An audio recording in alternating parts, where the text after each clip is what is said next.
Hey, so this is the scale generator, and which is an exorcism. I am a terrible person, and I've been spending the last 2 hours actually doing it just before I actually decided to give my talk. So I haven't got it completed.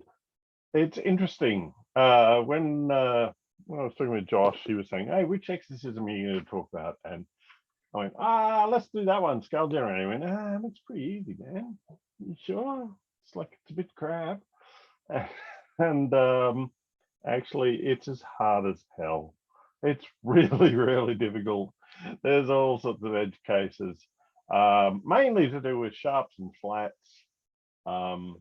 So quick rundown. It generates musical scales. The tests you're given, they look quite reasonable, really. So your basic musical scale, a pentatonic scale, is M, M, M, M, M, M. That's the notation they sometimes use in music. Lowercase m's, which just means next to each note next to each other. And then a major scale is, okay, 2 and then 2 and then 1 and then 2 and 2 and 1. You can see that's there. So okay, so the subtlety is in basically a lot of annoying string manipulation. So I also decided to make this as hard as I possibly could for myself by using streams. So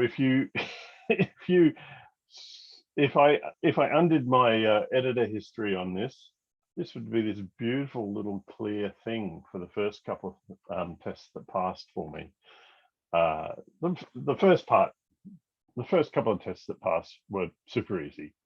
So here they're saying, okay, you need to find out the next note given a given interval or a step, using this notation where it's like an M, a capital M or an A, which means like 1, 2, or 3 notes. Nice and simple.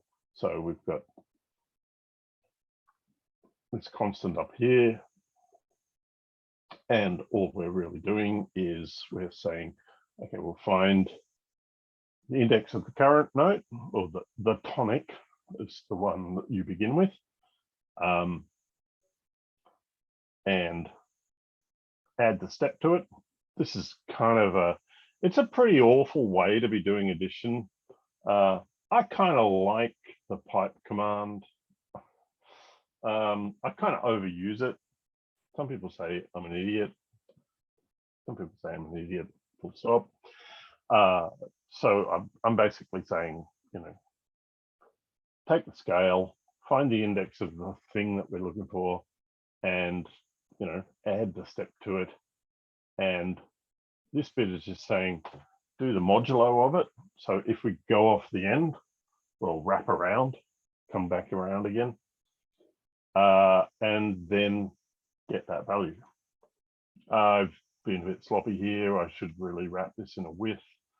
Don't really know when that would fail, but right. Anyway, so that's the first 4 tests passing. Woo-hoo! That's awesome. So then I got to scale. So I had to implement. What were the first 4 tests, Dave?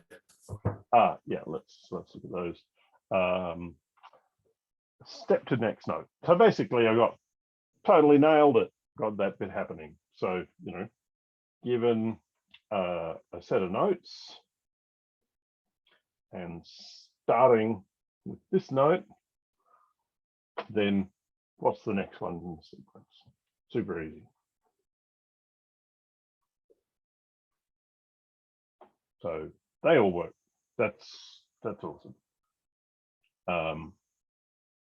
So yeah, and the other thing is it doesn't actually make any assumptions about what scale you're using.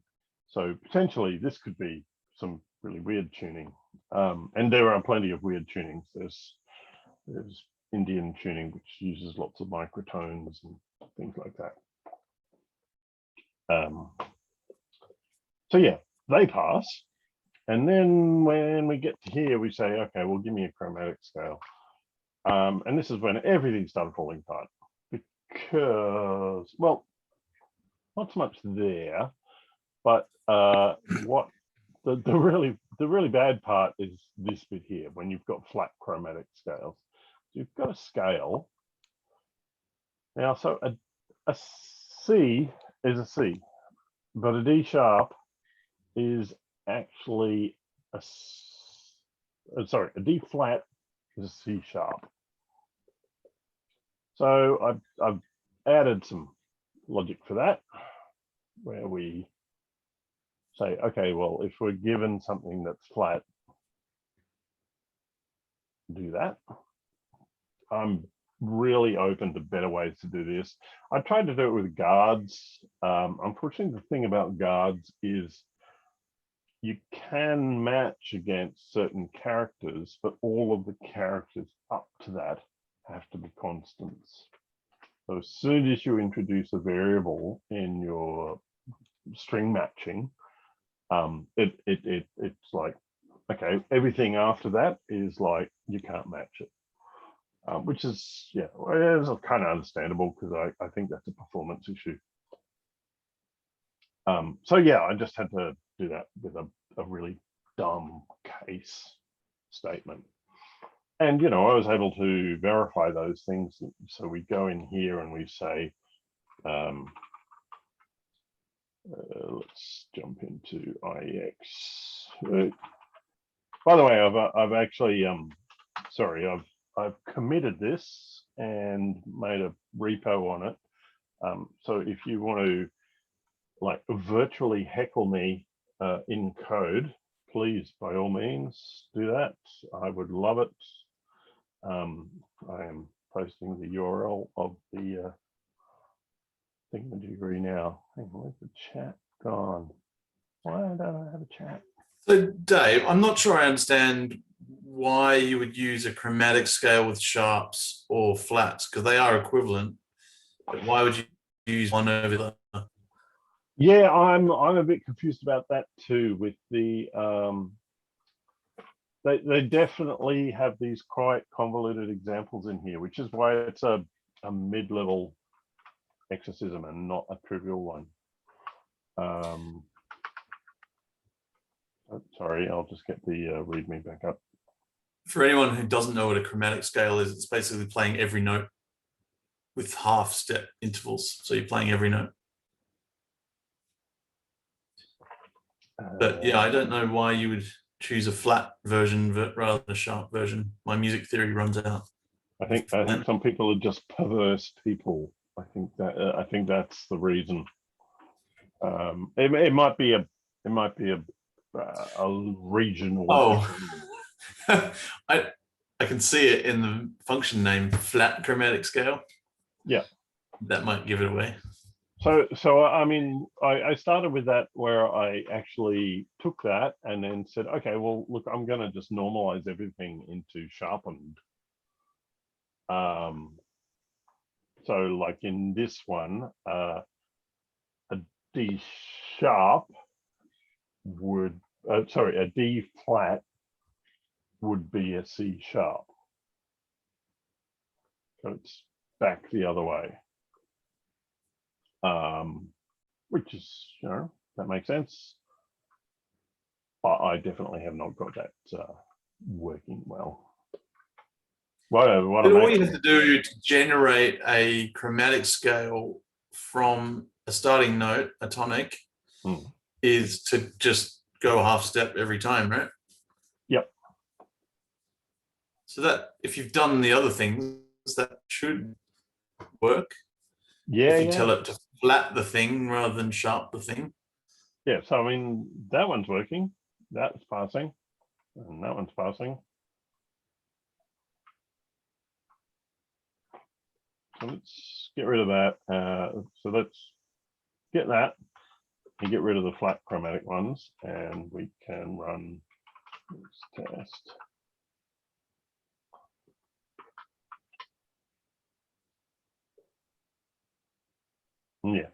So they work. It's just the flat ones that aren't working.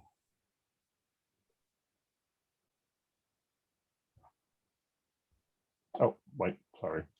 I did it the other way around.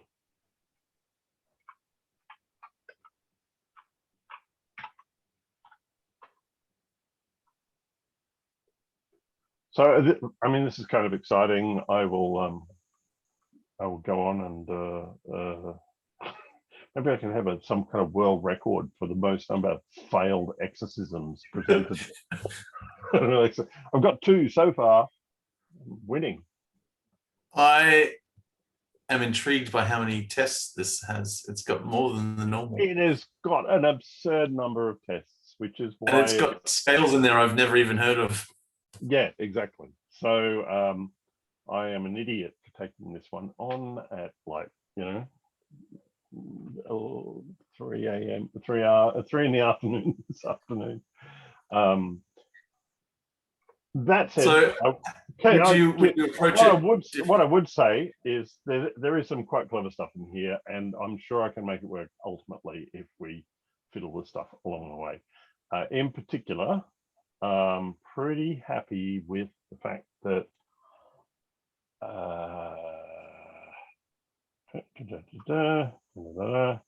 yes, use of streams. So this was quite fun.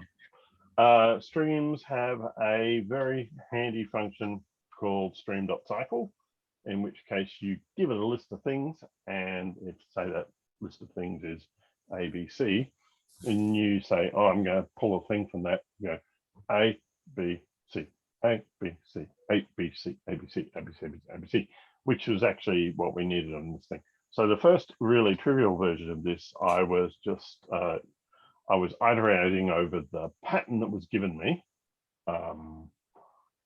like this, and then I was quitting when that was done.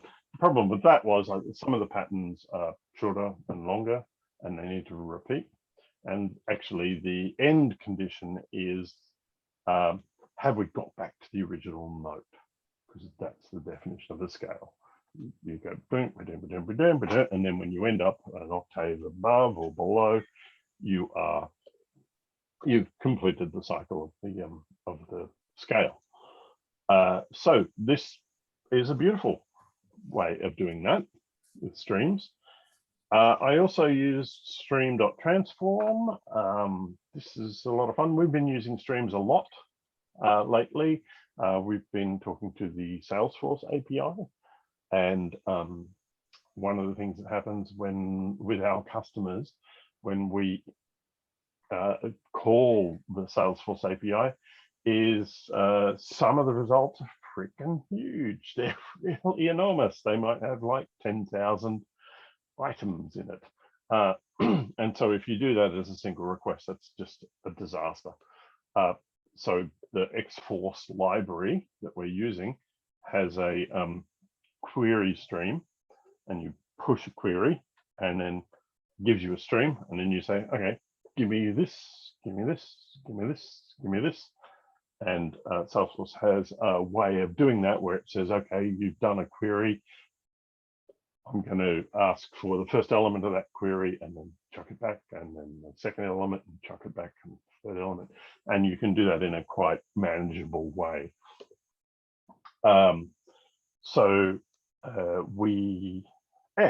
Anyway, that's me just banging my own gong. So in this one, if I get rid of the logging, because this makes it look unnecessarily complicated, it's actually very simple.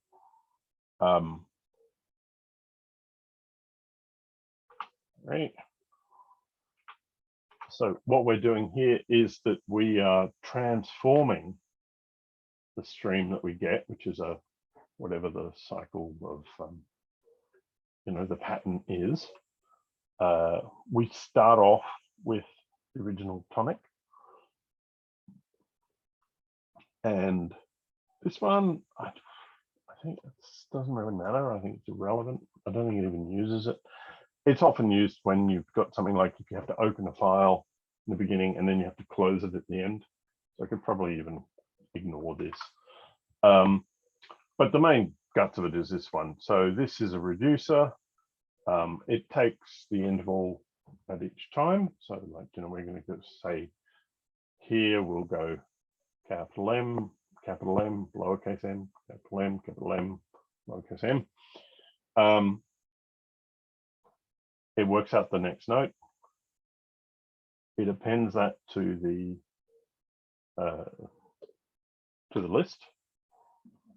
And if we've finally reached the tonic again, we started on C and we've gone up an octave, then we can stop. We can stop processing. Otherwise, this bit was very confusing. I'm not sure why I need to do that. In fact, I think I don't even need to do this at all. But the important thing is the accumulator keeps getting passed from one to the next. And yes, so that basically that takes a cycle of like a pattern of going through the notes, which are up here, and basically jumps from however many times each one needs to jump, and then eventually stops. So that was kind of cool. Kind of not the thing streams are designed for. Definitely a very perverse use of streams. Streams are designed for things where when you query something, you're going to get 11 zillion results and you want to do it in a performant way. But I was being lazy, and stream.cycle seemed to completely match exactly what I needed to do. Doesn't enum have a function that's similar? Not that I could find. No. I looked for it. I thought, hey, stream's got that. Not for cycle, because it'll never actually finish, whereas with the stream it can be infinite. Yeah, exactly. And that's fine. Yeah, that makes sense. I think lazy was the operative word there. That's because they're lazy, right? Streams are lazy, so yeah. Streams are lazy. I'm lazy. Hey, that's great. Why don't you use streams? So yeah. Anyway, I pushed the. I'll put the URL of my repo in there. It's public. Please tear it to shreds. Tell me I'm a dickhead. Or have a go. I welcome heckling, by the way. So please heckle away. I haven't actually done that one, so that looks interesting. Yeah, where I had stretch goals, which I completely failed at, which was to connect it up to play a tune. Probably could have done that with at least the steps and the chromatic scale that I got working, but it. There's some sort of like native compiler problem, native library problem. I'm trying to get that to work. So I'm gonna have to fork that library, fix it, and make sure it works, and then do it at some later time. Any questions? So you said you wouldn't use stream if you did it again? No, I would. I mean, I quite like stream.cycle. It's cool. Yeah, that is I'm sure there's an easier way to do it though. Yeah, probably just like seriously being lazy. I could have just like counted over a list of things and then, got to the end and started again. I feel like something like a tokenizer, possibly with regex, might help. Yeah, that's your flat and your sharp. Yeah, like I sort of transform it into an interim thing, which is neither flat nor sharp. It's thing that has multiple representations or something.